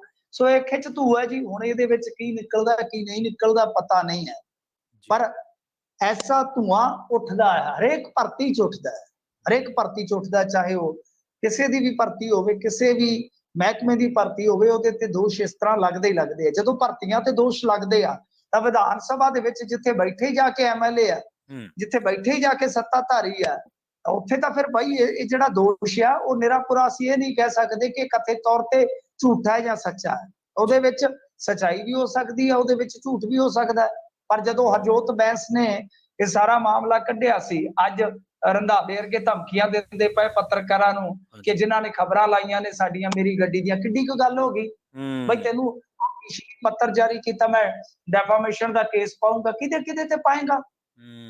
ਆਫੀਸ਼ੀਅਲੀ ਤੈਨੂੰ ਪੱਤਰ ਜਾਰੀ ਹੋਇਆ ਜੀ, ਹਾਂ ਅੱਜ ਮੇਰੇ ਨਾਮ ਤੇ ਕਿਉਂ ਨਾ ਕੀਤਾ? ਇਹ ਡਰਾਈਵਰ ਨੂੰ ਕਹਿੰਦੇ ਗੱਡੀ ਕਿਹੜਾ ਮੇਰੇ ਨਾਮ ਤੇ ਸੀਗੀ। ਤਾਂ ਇਹੋ ਜਿਹੀ ਨਿੱਕੀ ਨਿੱਕੀ ਗੱਲ ਤੇ ਜਿਹੜੇ ਕਹਿੰਦੇ ਆ ਕਿ ਅਸੀਂ ਮਾਣਹਾਨੀ ਦੇ ਕੇਸ ਕਰਾਂਗੇ, ਉਸ ਟਾਈਮ ਫਿਰ ਇਹ ਚੁੱਪ ਕਿਉਂ ਰਹੇ? ਉਦੋਂ ਕਰਦੇ ਹਰਜੋਤ ਬੈਂਸ ਤੇ ਜੀ, ਹੁਣ ਅਗਲਿਆਂ ਦੀ ਸਰਕਾਰ ਆ, ਅਗਲੇ ਜੋ ਮਰਜ਼ੀ ਕਰਾਉਣ। ਸੋ ਇਸ ਕਰਕੇ ਇਹ ਆਉਣ ਵਾਲੇ ਦਿਨਾਂ ਦੇ ਵਿੱਚ ਭਰਤੀ ਵਾਲਾ ਮਸਲਾ ਜਿਹੜਾ ਉਹ ਵਿਗੜੇਗਾ। ਤੇ ਖਬਰਾਂ ਤੇ ਇਹ ਵੀ ਆ ਰਹੀਆਂ ਨੇ, ਔਰ ਅੱਜ ਮੇਰੀ ਗੱਲ ਹੋ ਰਹੀ ਸੀ ਕਿ ਟਰਾਂਸਪੋਰਟ ਸੈਕਟਰੀ ਦੇ ਨਾਲ, ਜਿਹੜੇ ਸਟੇਟ ਦੇ ਟਰਾਂਸਪੋਰਟ ਸੈਕਟਰੀ, ਉਹਨਾਂ ਨੇ ਪੁਸ਼ਟੀ ਵੀ ਕੀਤੀ ਹੈ। ਤਾਂ ਮੈਨੂੰ ਤਾਂ ਜਿੰਨੀ ਜਾਣਕਾਰੀ ਆ, ਅਮਰਿੰਦਰ ਸਿੰਘ ਰਾਜਾ ਵੜਿੰਗ ਦੇ ਕਾਰਜਕਾਲ ਦੇ ਦੌਰਾਨ ਕੁਝ ਨਵੀਆਂ ਬੱਸਾਂ ਪਾਈਆਂ ਗਈਆਂ ਸਨ। ਉਹਨਾਂ ਬੱਸਾਂ ਦੀ ਜਿਹੜੀ ਬਾਡੀ ਲੱਗੀ ਆ, ਕਥਿਤ ਤੌਰ ਤੇ ਕਹਿੰਦੇ ਆ ਕਿ ਉਹਦੀ ਵੀ ਹਿਲਜੁਲ ਹੋਣ ਡਈ ਹੈ, ਮਤਲਬ ਕਿ ਉਹ ਫਾਈਲ ਤੌਰ ਤੇ ਪੁਸ਼ਟੀ ਕੀਤੀ ਹੈ ਗਰਗ ਸਾਹਿਬ ਨੇ। ਜਦੋਂ ਮੈਂ ਵਰਸ਼ਨ ਲਿਆ ਤਾਂ ਉਹਨਾਂ ਨੇ ਕਿਹਾ ਹਾਂ ਜਿਹੜੀ ਇਨਫੋਰਮੇਸ਼ਨ ਤੁਹਾਡੇ ਕੋਲ ਪਹੁੰਚੀ ਹੈ, ਮੈਂ ਕਿਹਾ ਜੀ ਸਾਨੂੰ ਤਾਂ ਦੱਸਿਆ ਕਿਸੇ ਸੋਰਸ ਨੇ ਐਸਾ ਹੈ। ਉਹਨਾਂ ਨੇ ਕਿਹਾ ਕਿ ਹਾਂਜੀ ਕੁਝ ਸਪੈਸੀਫਿਕੇਸ਼ਨਸ ਦੀਆਂ ਅਸੀਂ ਜਾਣਕਾਰੀਆਂ ਹਾਸਲ ਕਰਕੇ ਵੈਰੀਫਾਈਡ ਕਰ ਰਹੇ ਹਾਂ, ਤੇ ਇਹਦਾ ਮਤਲਬ ਕਿ ਫਾਈਲ ਤੇ ਤੁਰੀ ਹੋਈ ਹੈ ਜੀ, ਫਾਈਲ ਤਾਂ ਤੁਰੀ ਹੋਈ ਹੈ। ਸੋ ਅੰਦਰ ਖਾਤੇ ਬਤੇਰਾ ਕੁਝ ਹੋ ਰਿਹਾ। ਹੁਣੇ ਆ ਥੋੜੀ ਦੇਰ ਪਹਿਲਾਂ ਖਬਰ ਚੱਲੀ ਸੀ ਕਿ ਪੰਚਾਇਤ ਮੰਤਰੀ ਨੇ ਵੀ 29 ਕਿੱਲਿਆਂ ਦਾ ਕਬਜ਼ਾ ਜਾ ਕੇ ਜਿਹੜਾ ਸਿਸਵਾਂ ਦੇ ਕੋਲ ਲਿਆ ਵਾ। ਸੋ ਹਿਲਜੁਲ ਪੂਰੀ ਹੈ। ਪਰ ਜੇ ਇਸ ਤਰ੍ਹਾਂ ਦੀਆਂ ਭਰਤੀਆਂ ਜਿਹੜੀਆਂ ਕਿ ਸਿੱਧੇ ਤੌਰ ਤੇ ਸਿਆਸੀ ਪ੍ਰਭਾਵ ਦੇ ਹੇਠ ਨੇ, ਉਹਨਾਂ 'ਚ ਜਿਹੜੇ ਤਾਂ ਯੋਗ ਬੰਦੇ ਆ ਸਹੀ ਢੰਗ ਨਾਲ ਉਹ ਰੱਖ ਕੇ ਤੇ ਦੂਜਿਆਂ ਨੂੰ ਮਾਰ ਕੇ ਠੁੱਡਾ ਕੱਢਿਆ ਜਾਵੇ ਤਾਂ ਬਿਹਤਰ ਹੈ, ਤਾਂ ਕਿ ਆਉਣ ਵਾਲੇ ਸਮੇਂ ਵਾਸਤੇ ਮਿਸਾਲ ਬਣ ਜਾਵੇ। ਇਹ ਨਾ ਹੋਵੇ ਕਿ ਤੁਸੀਂ ਕੱਢ ਕੇ ਤੇ ਉਹਨਾਂ ਦੀ ਥਾਂ ਤੇ ਫਿਰ ਆਪਣੇ ਬਿਠਾ ਬੈਠੋ। ਜੀ ਬਿਲਕੁਲ ਬਿਲਕੁਲ। ਅਮਿਤ ਜੀ, ਮੈਨੂੰ ਚੰਗੀ ਤਰ੍ਹਾਂ ਯਾਦ ਆ ਜਦੋਂ ਜੈ ਸ਼ਾਹ ਦੇ ਮਸਲੇ ਦੇ ਵਿੱਚ ਦੀ ਵਾਇਰ ਤੇ ਡੈਫੇਮੇਸ਼ਨ ਪਾਈ ਗਈ ਸੀ, ਅਮਿਤ ਸ਼ਾਹ ਦੇ ਮੁੰਡੇ ਦੀ ਖਬਰ ਲਾਈ ਸੀ, ਤੁਸੀਂ ਉਹਦੀ ਇਹ ਗੱਲ ਦਾ ਖਦਸ਼ਾ ਜਤਾਇਆ ਸੀਗਾ ਵੀ ਇਹ ਟ੍ਰੈਂਡ ਬਣ ਜਾਣਾ। ਤੇ ਹੁਣ ਰਾਣਾ ਗੁਰਜੀਤ ਤੋਂ ਬਾਅਦ ਸੁਖਜਿੰਦਰ ਰੰਧਾਵਾ ਜੀ ਕਹਿ ਰਿਹਾ ਡੈਫੇਮੇਸ਼ਨ ਪਾਵਾਂਗੇ। ਨਹੀਂ ਇਹ ਜੋ ਮਰਜ਼ੀ ਕਹਿੰਦੇ, ਪੱਤਰਕਾਰ ਦੀ ਸਾਹਮਣੇ ਬੇਇੱਜ਼ਤੀ ਕਰਦੇ ਨੇ ਤਾਤਾ ਕਰਕੇ, ਉਹਦੀ ਕੋਈ ਡੈਫਾਮੇਸ਼ਨ ਨਹੀਂ ਹੈ। ਇਹ ਕਿਸੇ ਤੇ ਕੋਈ ਵੀ ਦੋਸ਼ ਲਾ ਦੇਣੇ, ਮੈਂਟਲ ਹੈ, ਇਹ ਫਲਾਂ ਹੈ, ਧਮਕਾ ਹੈ, ਇਹ ਵਕਾਊ ਹੈ, ਇਹ ਚੱਲਦੇ ਪ੍ਰੋਗਰਾਮ ਦੇ ਵਿੱਚੋਂ ਕਹਿਣਾ ਕਿ ਫਲਾਣੇ ਚੈਨਲ ਦੇ ਪਾਸੇ ਕਰੋ, ਉਹਦੀ ਕੋਈ ਇੱਜ਼ਤ ਨਹੀਂ ਹੈ। ਬਿਲਕੁਲ। ਇੱਕ ਪੱਤਰਕਾਰ ਗਰਾਊਂਡ ਤੇ ਰਿਪੋਰਟਿੰਗ ਕਰਦਾ, ਉਹਦੇ ਥੱਪੜ ਮਾਰ ਕੇ ਮਾਈਕ ਖੋਲਿਆ ਜਾਂਦਾ, ਉਹਦੀ ਕੋਈ ਡੈਫਾਮੇਸ਼ਨ ਨਹੀਂ ਹੈ ਜੀ। ਬਿਲਕੁਲ। ਸੋ ਇਹ ਸਿਆਸੀ ਹਥਿਆਰ ਬਣਾ ਲਿਆ ਇਹਨਾਂ ਨੇ, ਔਰ ਇਹ ਸਿਆਸੀ ਹਥਿਆਰ ਕਾਰਪੋਰੇਟ ਘਰਾਣਿਆਂ ਨੇ ਵਰਤਿਆ ਸੀ ਸਭ ਤੋਂ ਪਹਿਲਾਂ, ਕਿ ਜਦ ਕੁਝ ਖੋਜੀ ਪੱਤਰਕਾਰਾਂ ਨੇ ਉਹਨਾਂ ਦੇ ਖਿਲਾਫ ਖਬਰਾਂ ਕੱਢੀਆਂ ਤਾਂ ਉਹਨਾਂ ਨੇ, ਇੱਕ ਤਾਂ ਫਰਮ ਇਹੋ ਜਿਹੀ ਆ ਕਾਰਪੋਰੇਟ ਫਰਮ ਜਿਹੜੀ ਹੈ, ਉਹਨੇ ਤਕਰੀਬਨ 7-8 ਐਸੇ ਕੇਸ ਫਾਈਲ ਕੀਤੇ ਸਨ ਜੋ 10-10 ਹਜ਼ਾਰ ਕਰੋੜ ਤੱਕ ਵੀ ਸਨ, ਕੁਝ ਕੇਸ ਉਹਨਾਂ ਦੇ ਵਿੱਚੋਂ। ਤਾਂ ਉਹ ਕਿਸ ਕਰਕੇ ਸੀ? ਉਹ ਇਸ ਕਰਕੇ ਕਿ ਸਾਡੀਆਂ ਖਬਰਾਂ ਦੂਜੇ ਲਾਉਣ ਤੋਂ ਡਰ ਜਾਣ। ਪਰ ਜਿਨ੍ਹਾਂ ਨੇ ਖਬਰ ਕਰਨੀ ਉਹਨਾਂ ਕਰਨੀ ਇਹਦੇ ਚ ਕੀ ਝੂਠ ਹੈ? ਜਿੰਨੇ ਮਰਜ਼ੀ ਡਰਾਵੇ ਮਾਰ ਲੈਣ, ਉਹ ਕੋਈ ਜਿਹੜਾ ਤਾਂ ਚੋਰ ਹੈ ਇਹਨਾਂ ਤੋਂ ਡਰੇਗਾ, ਜਿਹੜਾ ਚੋਰ ਨਹੀਂ, ਉਹ ਜਿਹੜਾ ਗਲਤ ਖਬਰ ਨਹੀਂ ਕਰਦਾ ਉਹ ਕਿਉਂ ਡਰੇਗਾ ਇਹਨਾਂ ਤੋਂ? ਬਿਲਕੁਲ। ਉਹ ਕੋਰਟ ਦੇ ਵਿੱਚ ਖੜ ਕੇ ਤੇ ਉਹ ਜਿਹੜਾ ਸਰਕੂਲਰ ਜਾਰੀ ਹੋਇਆ ਉਹ ਦਿਖਾ ਦੂਗਾ ਕਿ ਜੀ ਆਹ ਲਓ ਇਹ ਬਣਾ ਸੀ ਖਬਰ ਦੀ। ਖੈਰ ਅਮਿੰਟੂ ਜੀ, ਆਪਾਂ ਅਗਲੀ ਖਬਰ ਵੱਲ ਵਧੀਏ ਜੀ। ਆਮ ਆਦਮੀ ਪਾਰਟੀ ਦੇ ਵਿਧਾਇਕ ਖਿਲਾਫ ਆਪਦੇ ਹਲਕੇ ਦੇ ਥਾਣੇ ਦੇ ਵਿੱਚ ਹੀ DDR ਕੱਟਤੀ ਕਹਿੰਦੇ। ਕੱਟ ਦਾ ਚਲਾਨ ਦੇ ਜੀ। ਇਹ ਤੇ ਦੇਖੋ ਆਉਣ ਵਾਲੇ ਦਿਨਾਂ ਦੇ ਵਿੱਚ ਮਸਲਾ ਜਿਹੜਾ ਕਾਫੀ ਭਖ ਸਕਦਾ ਹੈ, ਕਿਉਂਕਿ ਮਨਵਿੰਦਰ ਸਿੰਘ ਗਿਆਸਪੁਰਾ ਜਿਹੜੇ ਕਿ ਤੁਹਾਨੂੰ ਪਤਾ ਧਰਨਿਆਂ ਵਾਸਤੇ ਖੁਦ ਵੀ ਮਸ਼ਹੂਰ ਰਹੇ ਆ ਕਈ ਥਾਣਿਆਂ ਦੇ ਵਿੱਚ, ਲੀੜੇ ਲਾਊ ਪ੍ਰਦਰਸ਼ਨ ਵੀ ਕਰਦੇ ਰਹੇ ਨੇ। ਤਾਂ ਇਹਨਾਂ ਤੇ ਜਿਹੜੀ DDR ਦਰਜ ਕੀਤੀ ਗਈ ਹੈ, DDR ਹੁੰਦੀ ਹੈ FIR ਤੋਂ ਪਹਿਲੀ, ਜੀ DDR ਹੁੰਦੀ ਹੈ ਕਿ ਉਹ ਤੋਂ ਫਿਰ ਗਾਂ ਪੜਤਾਲ ਤੁਰ ਕੇ DDR ਜਿਹੜੀ ਹੈ FIR 'ਚ ਤਬਦੀਲ ਹੋ ਜਾਂਦੀ ਹੈ। ਹੂੰ ਤਾਂ ਇੱਕ ਇਹ ਕਾਨੂੰਨੀ ਪ੍ਰੋਸੈਸ ਹੈਗਾ। ਜੀ ਤਾਂ ਇਹਦੇ ਵਿੱਚ ਇੱਕ SHO ਨੇ ਇਹ ਗੱਲ ਕਹੀ ਆ ਕਿ ਦੇਖੋ ਮੈਂ ਆਪਦੀ ਡਿਊਟੀ ਤੇ ਸੀਗਾ ਤੇ ਕਿਸੇ ਝਗੜੇ ਦੇ ਮੁਤਲਕ ਇਹਨਾਂ ਨੇ ਫੋਨ ਕੀਤਾ ਕਥਿਤ ਤੌਰ ਤੇ, ਜੀ ਤੇ ਫਿਰ ਉਸ ਤੋਂ ਬਾਅਦ ਇਹਨਾਂ ਨੇ ਮਤਲਬ ਕਿ ਤਲਖੀ ਦਿਖਾਈ ਹੈ। ਤਾਂ ਇੱਥੋਂ ਫਿਰ DDR ਦਰਜ ਹੋ ਜਾਂਦੀ ਹੈ। ਤੇ ਕਿਉਂਕਿ ਇਹਨਾਂ ਨੇ ਜੋ ਮਤਲਬ ਕਿ ਕਿਹਾ SHO ਨੂੰ, ਉਹ ਕੁਝ ਇਸ ਤਰ੍ਹਾਂ ਹੈ ਕਿ ਕੋਈ ਝਗੜਾ ਹੋਇਆ ਸੀਗਾ ਕਿ ਬਈ ਤੈਨੂੰ MLR ਕੱਟ ਕੇ ਫਲਾਣੀ ਧਿਰ ਨੇ ਕਿਹਾ ਕਿ ਰੇਡ ਮਾਰ, ਤੂੰ ਕਿਉਂ ਨਹੀਂ ਰੇਡ ਮਰਵਾ ਰਿਹਾ, ਕਿਉਂਕਿ ਮੈਂ ਰਾਜੀਨਾਮਾ ਕਰਾਉਣਾ ਵੀ ਉਹਨਾਂ ਤੇ ਰੇਡ ਵੱਜੇਗੀ ਤੇ ਉਹ ਆ ਕੇ ਪੈਰਾਂ 'ਚ ਡਿੱਗਣ। ਜੀ ਸੋ ਇਹ ਸਾਰਾ ਕੁਝ ਚੱਲ ਰਿਹਾ ਜੀ। ਹੁਣ ਇਹ SHO ਹੈ ਜਿਹੜਾ, ਉਹ ਕਹਿੰਦਾ ਕਿ ਇਹਨਾਂ ਨੇ ਫਿਰ ਅੱਗੋਂ ਗੱਲ ਕਹੀ ਕਿ ਤੁਸੀਂ ਪੁਲਿਸ ਵਾਲੇ ਬਕਵਾਸ ਕਰਦੇ ਰਹਿੰਦੇ ਹੋ, ਮੈਂ ਤੈਨੂੰ ਦੱਸਾਂਗਾ ਕੰਮ ਕਿਵੇਂ ਹੁੰਦੇ ਆ। ਤਾਂ ਇਸ ਤਰ੍ਹਾਂ ਮਤਲਬ ਕਿ ਇੱਕ ਤਲਖੀ ਹੋਈ ਹੈ। ਵੈਸੇ ਇਹ ਤਲਖੀ ਆਪਾਂ ਦੇਖੀ, ਜੁੱਲੀ ਬਿਸਤਰਾ ਉਹ ਕਾਂਡ ਹੋ ਗਿਆ ਸੀਗਾ। ਬੀਬੀ ਇੱਕ SHO ਸੀਗੀ ਬੜੀ ਧੜੱਲੇਦਾਰ, ਉਹਨੇ ਬਾਅਦ ਦੇ ਵਿੱਚ ਕਾਂਗਰਸੀਆਂ ਨਾਲ ਬਾਅਦ 'ਚ ਤੇ ਕੋਟ ਭਾਈ ਥਾਣੇ ਦੇ ਵਿੱਚ ਵੀ ਪੰਗਾ ਪਾਇਆ ਸੀ। ਸੋ ਉਹ ਕੁੜੀ ਜਿਹੜੀ ਹੈ ਕਾਫੀ ਕਹਿ ਲਓ ਅਫਸਰ ਜਿਹੜੀ ਹੈ ਉਹ ਸਟ੍ਰਿਕਟ ਸੀਗੀ। ਜੀ ਤਾਂ ਉਸ ਤੋਂ ਇਲਾਵਾ ਇੱਕ ਹੋਰ ਪੰਗਾ ਪੈ ਗਿਆ ਸੀਗਾ। ਗਿੱਲ ਸਾਹਿਬ ਕਹਿੰਦੇ ਕਿ ਤੂੰ ਸਤਿ ਸ੍ਰੀ ਅਕਾਲ ਨਹੀਂ ਬੁਲਾਉਣ ਆਇਆ SHO ਨੂੰ। ਕਹਿੰਦਾ ਉਹ ਬੜਾ ਫਸਿਆ, ਕਹਿੰਦਾ ਕਿ ਕਿਹਨੂੰ ਬੁਲਾਵਾਂ, ਕਿਹਨੂੰ ਬੁਲਾਵਾਂ ਸਤਿ ਸ੍ਰੀ ਅਕਾਲ, ਯਾਰ ਕਮਾਲ ਹੋ ਗਈ ਹੈ। ਸਤਿ ਸ੍ਰੀ ਅਕਾਲ ਤੋਂ ਲੜ ਪੈਂਦੇ ਨੇ। ਜੀ ਸਾਧੂ ਸਿੰਘ ਧਰਮ ਸੋ ਉਤਰ ਕੇ ਕਹਿੰਦੇ ਆ ਕਿ ਨੀਂਹ ਪੱਥਰ ਤੇ ਮੇਰਾ ਨਾਂ ਕਾਹਨੂੰ ਨਹੀਂ ਲਿਖਿਆ, ਕੀ ਚੱਕਰ ਪੈ ਗਿਆ। ਸੋ ਇਹ ਗੱਲਾਂ ਨੇ ਮੇਰੇ ਖਿਆਲ ਦੇ ਨਾਲ। ਦੇਖੋ ਜੇ SHO ਨੇ ਕੋਈ ਗਲਤ ਗੱਲ ਕਹੀ ਹੈ, ਕਿਉਂਕਿ ਵਿਧਾਇਕ ਆ, ਉਹਦੀ ਰਿਸਪੈਕਟ ਹੋਣੀ ਚਾਹੀਦੀ ਹੈ। ਵਿਧਾਇਕ ਕਿਉਂ, ਜੀ ਜੇ ਇੱਕ ਆਮ ਨਾਗਰਿਕ ਕਾਲ ਕਰਦਾ ਉਹਦੀ ਵੀ ਰਿਸਪੈਕਟ ਹੋਣੀ ਚਾਹੀਦੀ ਹੈ, ਕਿਉਂਕਿ ਤੁਸੀਂ ਪਬਲਿਕ ਸਰਵੈਂਟ ਹੋ। ਤੇ ਜੇ ਗਲਤੀ SHO ਦੀ ਨਾ ਹੋ ਕੇ ਜੀ ਤੇ ਕਿਸੇ ਵਿਧਾਇਕ ਦੀ ਜਾਂ ਕਿਸੇ ਲੀਡਰ ਦੀ ਹੈ, ਤਾਂ ਉਹ ਵੀ ਗਲਤ ਗੱਲ ਆ। ਕਿ ਜੀ ਤੁਸੀਂ ਵੀ ਪਬਲਿਕ ਸਰਵੈਂਟ ਹੋ, ਤੁਸੀਂ ਕੋਈ ਸੂਬੇਦਾਰ ਨਹੀਂ ਹੋ ਜਾਂ ਕਿਸੇ ਰਿਆਸਤ ਦੇ ਸੁਲਤਾਨ ਨਹੀਂ ਬਣ ਗਏ, ਜੀ ਜਾਂ ਤੁਸੀਂ ਕੋਈ ਤਾਨਾਸ਼ਾਹ ਨਹੀਂ ਹੈ ਕਿ ਤੁਸੀਂ ਹੁਣ ਮਨਮਰਜ਼ੀ ਦੇ ਨਾਲ ਫੈਸਲੇ ਵੀ ਲੈਣੇ ਤੇ ਸਾਰਾ ਕੁਝ ਹੈ ਜਿਹੜਾ ਕਰੀ ਜਾਣਾ। ਸੋ ਇਸ ਕਰਕੇ ਦੋਵਾਂ ਧਿਰਾਂ ਨੂੰ ਹੀ ਸੰਜਮ ਰੱਖ ਕੇ ਤੁਰਨ ਦੀ ਜ਼ਰੂਰਤ ਹੁੰਦੀ ਹੈ, ਕਿਉਂਕਿ ਦੋਵਾਂ ਧਿਰਾਂ ਦਾ ਹੀ ਇੱਕ ਦੂਜੇ ਨਾਲ ਵਾਹ ਰਹਿੰਦਾ ਹੈ ਤੇ ਨਾ ਹੀ ਇੱਕ ਦੂਜੇ ਦਾ ਇਹਨਾਂ ਦਾ ਇੱਕ ਦੂਜੇ ਤੋਂ ਬਗੈਰ ਸਰਦਾ ਵਾ। ਸੋ ਇਸ ਕਰਕੇ ਦੋਵਾਂ ਧਿਰਾਂ ਨੂੰ ਸੰਜਮ ਤੋਂ ਕੰਮ ਲੈਣਾ ਚਾਹੀਦਾ। ਪਰ ਕਾਫੀ ਹੋ ਗਿਆ। ਇੱਕ ਤੇ ਵਿਧਾਇਕ ਤੇ ਦੋਸ਼ ਲੱਗੇ ਸਨ ਕਿ ਚੋਰ ਦੀ ਇਮਦਾਦ ਕਰ ਦਿੱਤੀ, ਤੇ ਜਦ ਥਾਣੇਦਾਰ ਅੜਿਆ ਤੇ ਉਹਨੂੰ ਜ਼ਬਰਦਸਤੀ ਕਿਹਾ ਕਿ ਇਹਨੂੰ ਮੇਰੇ ਬੂਹੇ ਤੇ ਲਿਆ ਕੇ ਗਾੜੀ ਖਿਲਾਰੋ, ਅੱਗੇ ਖਿਲਾਰੋ। ਪਰ ਉਹ ਚੰਗਾ ਰਿਹਾ ਵੀ ਅੜਿਆ ਰਿਹਾ। ਉਹਨੇ ਕਿਹਾ ਤੇਰੇ ਘਰ ਦੇ ਅੱਗੇ ਨਹੀਂ ਖਲੋਂਦਾ, ਘਰੇ ਚਲਾ ਜਾਊਂਗਾ।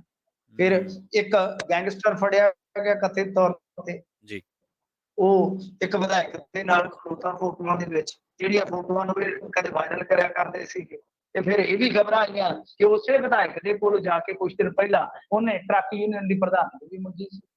ਇੱਕ ਮਹੀਨੇ ਦੇ ਦੌਰਾਨ ਇੱਕ ਆ ਜਿਹੜਾ ਛੋਟਾ ਜਿਹਾ ਵਕਬਾ ਇਹਦੇ ਦੌਰਾਨ ਹੀ ਆ ਸਭ ਕੁਝ ਹੋ ਗਿਆ। ਇਸੇ ਕਰਕੇ ਮੈਂ ਕਹਿ ਰਿਹਾ ਕਿ ਇਹ ਬਤਾਏ ਇਸ਼ਕ ਹੈ ਰੋਤਾ ਹੈ ਕਿਆ, आगे देखिए होता है क्या। ਜੀ ਅੱਛਾ, ਰੇਤ ਮਾਫੀਏ ਵੱਲੋਂ ਮਿੰਟੂ ਜੀ ਆਮ ਆਦਮੀ ਪਾਰਟੀ ਦੇ ਆਗੂ ਤੇ ਡਰਾਈਵਰ ਨਾਲ ਧੱਕਾ ਮੁੱਕੀ ਹੋਈ ਹੈ, ਦੱਸਦੇ। ਹਾਂਜੀ ਦੇਖੋ, ਇਹ ਮਿਆਦੀਆਂ ਸਾਹਿਬ ਹੈਗੇ, ਇਹਨਾਂ ਦੇ ਆਗੂ ਹੈ, ਹਾਂਜੀ ਉਹਨਾਂ ਦੇ ਨਾਲ ਇਹ ਸਭ ਕੁਝ ਵਾਪਰਿਆ ਵਾ।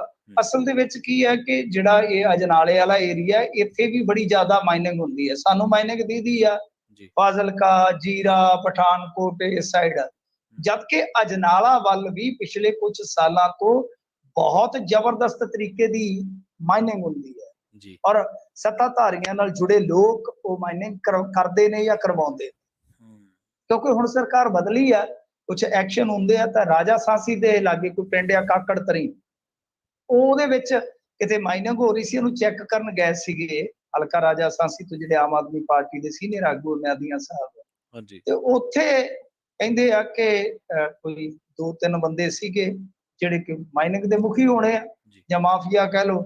ਉਹਨਾਂ ਨੇ ਇਹ ਮਿਆਦੀਆਂ ਸਾਹਿਬ ਤੇ ਜਿਹੜੇ ਇਹਨਾਂ ਦੇ ਨਾਲ ਡਰਾਈਵਰ ਵਗੈਰਾ ਸੀ ਉਹਨਾਂ ਦੇ ਨਾਲ ਧੱਕਾ ਮੁੱਕੀ ਕੀਤੀ ਆ। ਹੁਣ ਦੱਸਦੇ ਆ ਕਿ ਪਰਚਾ ਦਰਜ ਕਰ ਲਿਆ ਗਿਆ। ਹੁਣ ਦੇਖੋ ਪਤਾ ਨਹੀਂ ਉਹ ਮਾਫੀਆ ਕਿ ਨਹੀਂ, ਕੌਣ ਹੈ, ਕੀ ਹਿਸਾਬ ਕਿਤਾਬ ਆ। ਪਰ ਗੱਲ ਇਹ ਹੈ ਕਿ ਰਾਤ ਨੂੰ ਮਾਈਨਿੰਗ ਕੀ ਹਿਸਾਬ ਕਿਤਾਬ ਸਾਨੂੰ ਤੇ ਪਤਾ ਨਹੀਂ ਲੱਗਦਾ। ਅੱਛਾ, ਅਸੀਂ ਕਿਵੇਂ ਮੰਨ ਲਈਏ ਕਿ ਇੱਥੇ ਇਹ ਸਾਰਾ ਕੁਝ ਹੈ ਨਹੀਂਗਾ ਜਾਂ ਸਾਰਾ ਕੁਝ ਠੀਕ ਹੋ ਚੁੱਕਾ ਹੈ। ਆ ਥੋੜੇ ਦਿਨ ਪਹਿਲਾਂ ਨਿੰਬਲੇ ਨੇ, ਜਿਹਨੂੰ ਕਿ ਬਦਲ ਦਿੱਤਾ ਗਿਆ ਸੀ, ਬਹੁਤ ਤੇਜ਼ ਤਰਾਰ ਪੁਲਿਸ ਅਫਸਰ ਹੈ IPS ਹੈ ਨਿੰਬਲੇ ਨੇ ਇੱਕ ਰੈਕਟ ਫੜਿਆ ਸੀਗਾ ਇੱਕ ਗਰੋਹ ਫੜਿਆ ਸੀਗਾ, ਜਿਹਦੇ ਵਿੱਚ ਕੀ ਸੀਗਾ ਕਿ ਉਹ ਇਲੀਗਲ ਮਾਈਨਿੰਗ ਮਾਫੀਆ ਤੋਂ ਵਸੂਲੀ ਕਰ ਰਹੇ ਸਨ, ਝੂਠੇ ਅਫਸਰ ਬਣ ਕੇ, ਫਰਜ਼ੀ ਅਫਸਰ ਬਣ ਕੇ। ਦੇਖੋ ਕਦੇ ਹੋਏਗਾ ਕਿਸੇ ਸਟੇਟ ਦੇ ਵਿੱਚ ਐਸਾ ਮਿਸਾਲੀ ਕੰਮ ਜੀ ਕਿ ਮਾਫੀਆ ਦਾ ਪਿਓ ਘੁੰਮ ਰਿਹਾ ਜੀ, ਮਾਫੀਆ का बाप, ਇਹ ਫਿਲਮਾਂ ਦੇ ਡਾਇਲੋਗ ਹੋਣਗੇ ਕਿ ਮੈਂ ਮਾਫੀਆ का बाप हूं, ਕਿਤੇ ਮਿਥੁਨ ਚੱਕਰਵਰਤੀ ਦੀ ਫਿਲਮ 'ਚ ਡਾਇਲੋਗ ਹੋ ਸਕਦਾ ਹੈ ਜੀ ਪਰ ਇੱਥੇ ਮਾਫੀਆ ਦਾ ਬਾਪ ਘੁੰਮ ਰਿਹਾ ਹੈ, ਮਤਲਬ ਕਿ ਇਲੀਗਲ ਮਾਈਨਿੰਗ ਵਾਲਿਆਂ ਤੋਂ ਨਾਕੇ ਲਾ ਕੇ ਕਰੋੜਾਂ ਅਰਬਾਂ ਦੀ ਵਸੂਲੀ ਕੀਤੀ ਉਹਨਾਂ ਨੇ। ਅੱਛਾ ਔਰ ਜਿੱਦਣ ਉਹ ਫੜੇ ਗਏ, ਉਹਨਾਂ ਦੇ ਮਕਾਨ ਦੇ ਵਿੱਚੋਂ ਤਕਰੀਬਨ 2 ਕਰੋੜ ਰੁਪਇਆ ਫੜੀਚਾ ਤੇ ਮਸ਼ੀਨ ਦੇ ਨਾਲ ਨੋਟ ਗਿਣੇ ਗਏ ਸੀ। ਪਤਾ ਨਹੀਂ ਕਿੰਨੀਆਂ ਰਸੀਦਾਂ, ਕਿੰਨੇ ਪ੍ਰਿੰਟਰ, ਕੀ ਹਿਸਾਬ ਕਿਤਾਬ ਉਹਨਾਂ ਕੋਲੋਂ ਫੜਿਆ ਗਿਆ, ਕਿੰਨੀਆਂ ਗੱਡੀਆਂ ਯੂਪੀ ਤੱਕ ਉਤਾਰਾਂ ਜੁੜੀਆਂ ਸਨ। ਉਸ ਤੋਂ ਬਾਅਦ ਉਹ ਭਾਫ ਹੀ ਨਹੀਂ ਨਿਕਲੀ, ਨਿੰਬਲੇ ਨੂੰ ਬਦਲ ਕੇ ਇੱਥੇ ਮੁਕਤਸਰ ਲਾਤਾ ਮੇਰੇ ਖਿਆਲ ਦੇ ਨਾਲ।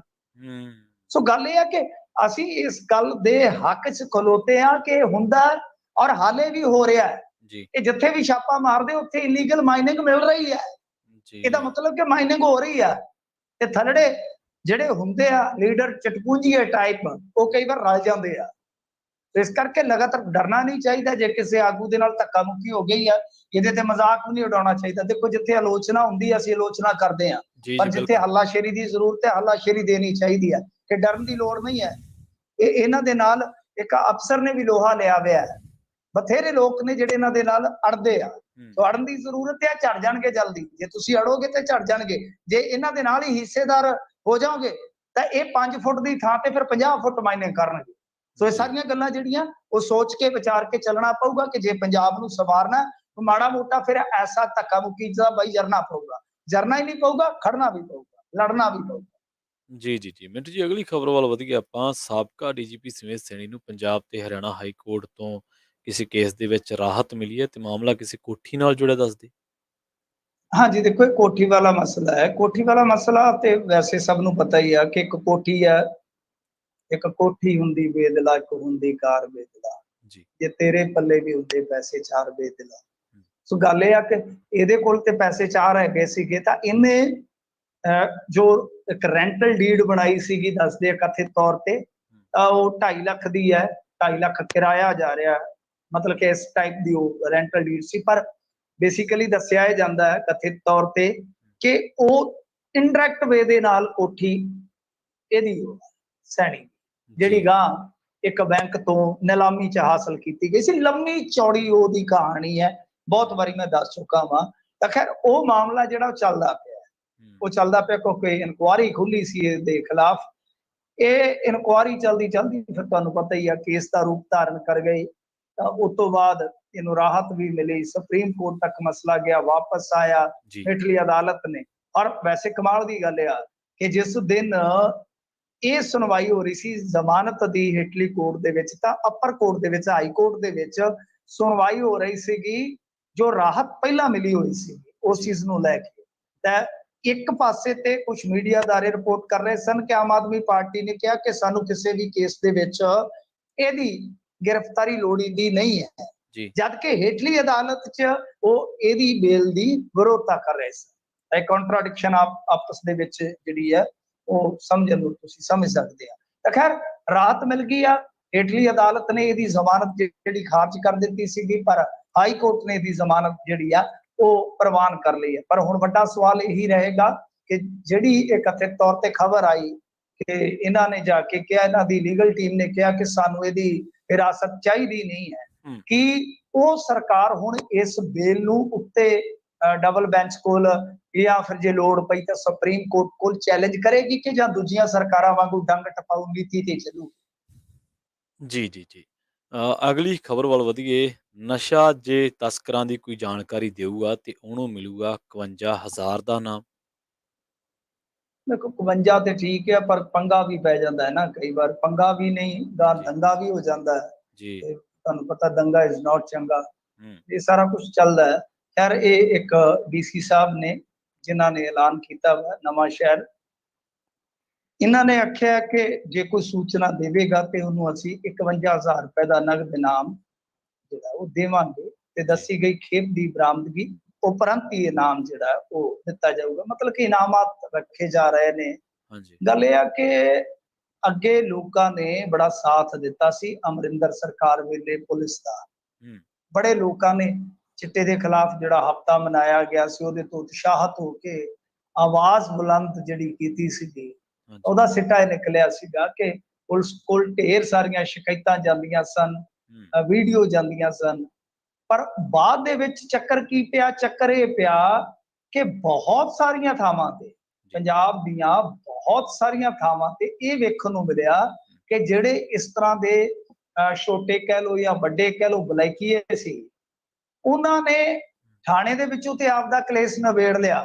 ਜੀ, ਪਰ ਜਿਹੜਾ ਆ ਕੇ ਕਲੇਸ਼ ਸੂਚਨਾ ਦੇਣ ਵਾਲੇ ਦੇ ਖਿਲਾਫ ਸ਼ੁਰੂ ਕੀਤਾ, ਉਹਦਾ ਸਿੱਟਾ ਕਈ ਥਾਈਂ ਫਾਇਰਿੰਗ 'ਚ ਨਿਕਲਿਆ, ਜੀ, ਕਈ ਥਾਂ ਸਿਰ ਪਾਟੇ, ਲੱਤਾਂ ਤੋੜੀਆਂ ਗਈਆਂ, ਇੱਕ ਥਾਂ ਤੇ ਇੱਕ ਬੰਦੇ ਤੇ ਤਵੀਆਂ ਚੜਾਈਆਂ ਗਈਆਂ ਸਨ ਦੁਆਬੇ ਦੇ ਵਿੱਚ।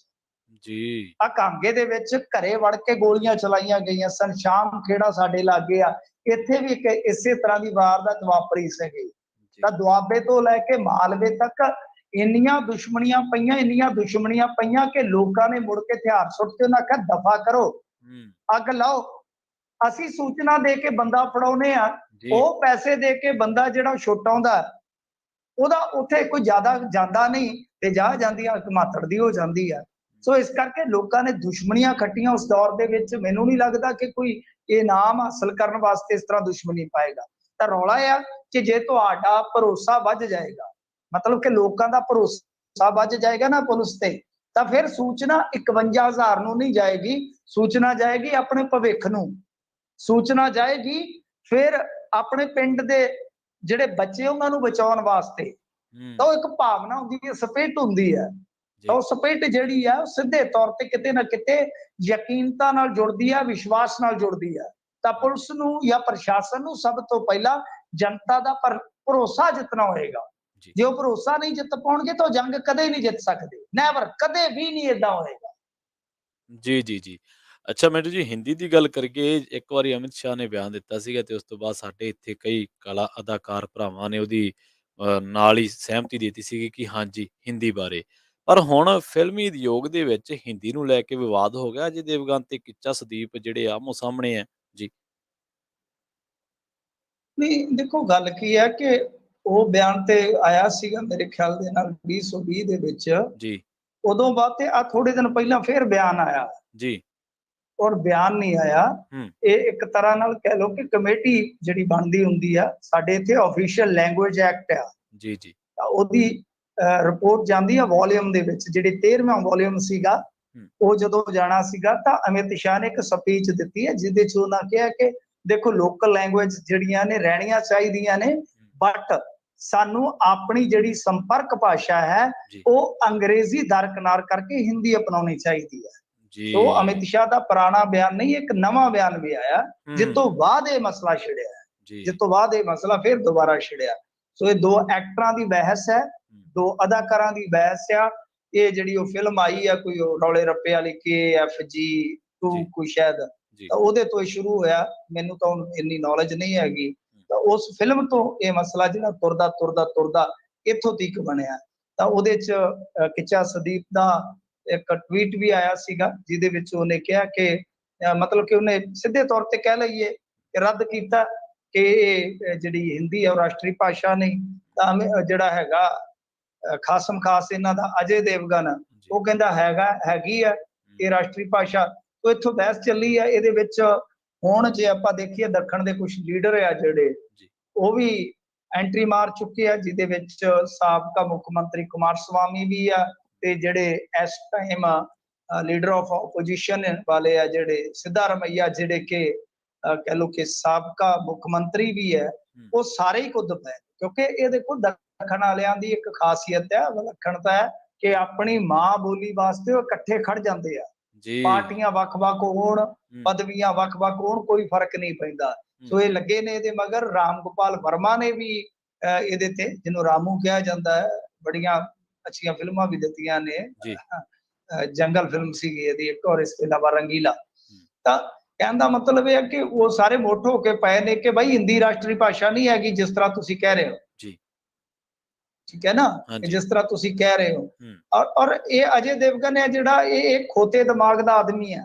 ਇਹ ਕਦੇ ਉਹ ਪਾਨ ਮਸਾਲੇ ਦੀ ਕਿ ਕਿਹੜੀ ਮਸ਼ਹੂਰੀ ਕਰਦਾ ਹੈ। ਇਹ ਤੰਬਾਕੂ ਵਾਲੀਆਂ ਮਸ਼ਹੂਰੀਆਂ ਕਰ ਕਰਕੇ ਇਹਨਾਂ ਦੇ ਦਿਮਾਗ ਨੂੰ ਉਹ ਜਿਹੜੀ ਹਾਂਜੀ। ਹੈਗੀ ਹੈ ਨਾ ਮੁਸ਼ਕ, ਉਹ ਚੜ ਕੇ ਇਹਨਾਂ ਦਾ ਦਿਮਾਗ ਜਿਹੜਾ ਸੁੰਨ ਹੋ ਚੁੱਕਾ ਹੈ। ਹੂੰ। ਇਹਨੂੰ ਦੱਸੋ ਕਿ ਕਿਹੜੇ ਕਾਇਦੇ 'ਚ ਲਿਖਿਆ ਹੈ? ਮੈਨੂੰ ਹਿੰਦੀ ਨਾਲ ਕੋਈ ਨਫ਼ਰਤ ਨਹੀਂ, ਮੈਂ ਖੁਦ ਹਿੰਦੀ ਸਾਹਿਤ ਪੜ੍ਹਦਾ, ਜੀ। ਡੇਲੀ ਪੜ੍ਹਦਾ, ਹੂੰ। ਮੈਂ ਡੇਲੀ ਪੜ੍ਹਦਾ। ਮੇਰੀ ਪੜ੍ਹਾਈ ਵੀ ਜਿਹੜੀ ਪ੍ਰਾਇਮਰੀ ਦੀ ਪੜ੍ਹਾਈ ਹੈ ਜ਼ਿਆਦਾਤਰ ਹਿੰਦੀ 'ਚ ਹੋਈ ਹੈ। ਜੀ। ਸਾਡੇ ਪਿੰਡ ਹਿੰਦੀ ਪਿਛੋਕੜ ਵਾਲੇ ਆ ਜਾਂਦੇ ਸੀ, ਉਸ ਟਾਈਮ ਹਿੰਦੀ ਬਹੁਤ ਪੜ੍ਹਦੇ ਸਨ। ਹਾਂਜੀ। ਤਾਂ ਪਰ ਮੈਨੂੰ ਇਹ ਦੱਸੇ ਕਿ ਕਿਹੜੇ ਐਕਟ ਦੇ ਵਿੱਚ ਇਹ ਰਾਸ਼ਟਰੀ ਭਾਸ਼ਾ ਹੈ? ਇਹਨਾਂ ਨੂੰ ਖੋਤਿਆਂ ਨੂੰ ਇਸ ਗੱਲ ਦਾ ਪਤਾ ਹੀ ਨਹੀਂ ਹੈ ਕਿ ਸਾਡੇ ਜਿਹੜੇ ਸੰਵਿਧਾਨ ਨਿਰਮਾਤਾ ਸਨ, ਉਹਨਾਂ ਨੇ ਇਸੇ ਕਰਕੇ ਹੀ ਆਫੀਸ਼ੀਅਲ ਲੈਂਗੁਏਜ ਐਕਟ ਲੈ ਕੇ ਆਂਦਾ ਸੀਗਾ ਜੀ। ਕਿ ਜਿਹਦੇ ਵਿੱਚ ਵੱਖ-ਵੱਖ ਭਾਸ਼ਾਵਾਂ ਨੂੰ ਤਰਜੀਹ ਦਿੱਤੀ ਗਈ ਸੀ, ਲੋਕਲ ਲੈਂਗੁਏਜਸ ਨੂੰ।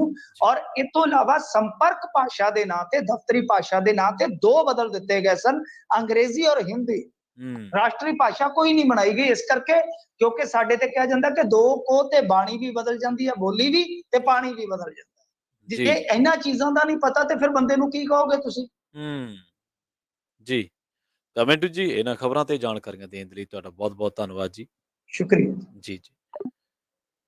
ਸੋ ਇਹ ਸਨ ਆਪਣੇ ਨਾਲ ਮਿੰਟੂ ਗੁਰਸਰੀਆ ਜੀ, ਪੰਜਾਬ ਤੋਂ ਜੁੜੇ ਸਨ, ਜਿਨ੍ਹਾਂ ਦੇ ਨਾਲ ਆਪਾਂ ਖਬਰਾਂ ਤੇ ਚਰਚਾ ਕੀਤੀ ਹੈ। ਹੁਣ ਵੇਲਾ ਹੋ ਚੱਲਿਆ ਇੱਕ ਛੋਟੀ ਜਿਹੀ ਬ੍ਰੇਕ ਲੈਣ ਦਾ। ਤੁਸੀਂ ਕਿਤੇ ਨਾ ਜਾਇਓ, ਜੁੜੇ ਰਹੋ ਪੰਜਾਬੀ ਰੇਡੀਓ USA ਦੇ ਨਾਲ। ਅਸੀਂ ਹੁਣੇ ਪਰਤਦੇ ਹਾਂ ਇੱਕ ਛੋਟੀ ਜਿਹੀ ਬ੍ਰੇਕ ਤੋਂ ਬਾਅਦ, ਤੇ ਨਾਲੋਂ ਨਾਲ ਆਪਾਂ ਕੁਝ ਹੋਰ ਖਬਰਾਂ ਤੇ ਵੀ ਚਰਚਾ ਕਰਦੇ ਚੱਲਾਂਗੇ। ਮਿਲਦੇ ਹਾਂ ਇੱਕ ਛੋਟੀ ਜਿਹੀ ਬ੍ਰੇਕ ਤੋਂ ਬਾਅਦ।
ਬ੍ਰੇਕ ਤੋਂ ਬਾਅਦ ਇੱਕ ਵਾਰ ਮੁੜ ਤੋਂ ਤੁਹਾਡਾ ਸਾਰਿਆਂ ਦਾ ਸਵਾਗਤ ਹੈ ਪ੍ਰੋਗਰਾਮ ਖਬਰ ਤੇ ਨਜ਼ਰ ਦੇ ਵਿੱਚ। ਮੈਂ ਹਾਂ ਪ੍ਰਵੀਨ ਸ਼ਰਮਾ ਤੇ ਆਓ ਨਜ਼ਰ ਮਾਰਦੇ ਹਾਂ ਕੁਝ ਹੋਰ ਖਬਰਾਂ ਤੇ। ਪੰਜਾਬ ਹਰਿਆਣਾ ਦੇ ਵਿੱਚ ਕੁਝ ਤਬਦੀਲੀਆਂ ਕਰਨ ਤੋਂ ਬਾਅਦ ਗੱਲ ਕਰਦੇ ਹਾਂ ਕਾਂਗਰਸ ਪਾਰਟੀ ਦੀ, ਰੁਖ ਕਰਦੇ ਹਾਂ ਮੱਧ ਪ੍ਰਦੇਸ਼ ਦਾ। ਮੱਧ ਪ੍ਰਦੇਸ਼ ਦੇ ਵਿੱਚ ਕਾਂਗਰਸ ਦੇ ਵਿਧਾਇਕ ਦਲ ਦੇ ਨੇਤਾ ਕਮਲਨਾਥ ਨੇ ਅਸਤੀਫਾ ਦੇ ਦਿੱਤਾ ਤੇ ਪਾਰਟੀ ਪ੍ਰਧਾਨ ਸੋਨੀਆ ਗਾਂਧੀ ਨੇ ਅਸਤੀਫਾ ਮਨਜ਼ੂਰ ਵੀ ਕਰ ਲਿਆ। ਸੋ ਕਾਂਗਰਸ ਦੇ ਜਿੱਥੇ ਉਤਲੇ ਲੈਵਲ ਤੇ ਉਥਲ-ਪੁਥਲ ਜਾਰੀ ਹੈ, ਉੱਥੇ ਰਾਜਾਂ ਦੇ ਵਿੱਚ ਵੀ ਕਈ ਤਰ੍ਹਾਂ ਦੀ ਉਥਲ-ਪੁਥਲ ਜਿਹੜੀ ਆ ਉਹ ਲਗਾਤਾਰ ਜਾਰੀ ਹੈ। ਲੰਘੇ ਦਿਨੀ ਆਪਾਂ ਚਰਚਾ ਕੀਤੀ ਸੀ ਕਿ ਪ੍ਰਸ਼ਾਂਤ ਕਿਸ਼ੋਰ ਨੇ ਕਾਂਗਰਸ ਜੁਆਇਨ ਕਰਨ ਤੋਂ ਨਾ ਕਰ ਦਿੱਤੀ ਹੈ। ਰੁਖ ਕਰਦੇ ਹਾਂ ਪੱਛਮੀ ਬੰਗਾਲ ਦਾ, ਗੱਲ ਕਰਦੇ ਹਾਂ ਮਮਤਾ ਬੈਨਰਜੀ ਦੀ। ਪੱਛਮੀ ਬੰਗਾਲ ਦੀ ਮੁੱਖ ਮੰਤਰੀ ਮਮਤਾ ਬੈਨਰਜੀ ਨੇ ਕਿਹਾ ਹੈ ਕਿ ਉਹ ਸ਼ਨੀਵਾਰ ਨੂੰ ਹੋਣ ਵਾਲੇ ਜਿਹੜੇ ਰਾਸ਼ਟਰੀ ਸੰਮੇਲਨ ਦੇ ਵਿੱਚ ਸ਼ਾਮਲ ਹੋਣ ਵਾਸਤੇ ਦਿੱਲੀ ਤਾਂ ਜਾਣਗੇ। ਉੱਥੇ ਸੰਮੇਲਨ ਦੇ ਵਿੱਚ ਨਰਿੰਦਰ ਮੋਦੀ ਵੀ ਹੋਣਗੇ, ਪਰ ਉਹ ਉਹਨਾਂ ਨੂੰ ਨਹੀਂ ਮਿਲਣਗੇ ਕਿਉਂਕਿ ਉਹਨਾਂ ਨੇ ਮਈ ਦਿਵਸ ਅਤੇ ਈਦ ਉਲ ਫਿਤਰ ਦੇ ਪ੍ਰੋਗਰਾਮਾਂ ਦੇ ਵਿੱਚ ਸ਼ਾਮਲ ਹੋਣ ਦੇ ਲਈ ਸ਼ਹਿਰ ਪਰਤਣਾ ਵਾਪਸ।